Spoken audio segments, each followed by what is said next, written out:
په افغانستان کې د ډبرو له سکرو څخه د انرژۍ تولید برخه کې پانګونې ته د چین تیاری.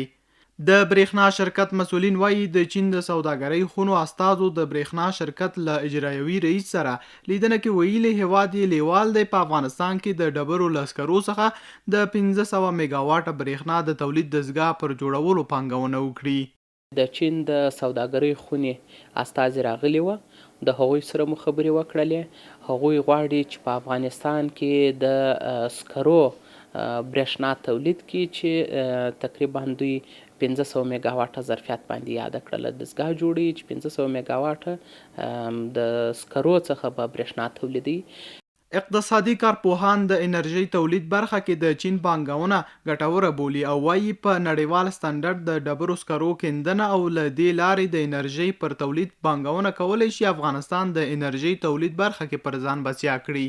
سرمایه‌گذاری روی منابع داخلی بهترین گزینه و بهترین راه برای رسیدن به خودکفایی و حل مشکلات برخی افغانستان است.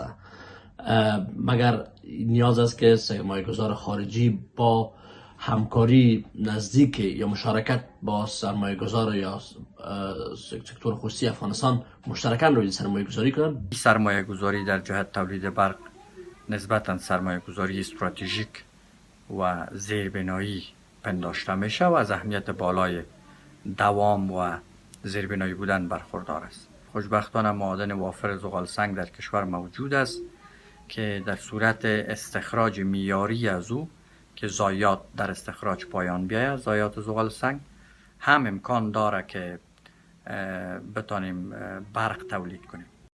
چین په داسې حال کې په افغانستان کې د برېښنا انرژۍ تولید برخه کې پانګونې ته تیاری ښیي چې افغانستان د انرژۍ تولید لپاره ګاز، ډبرو سکاره، اوبه او لمر لري.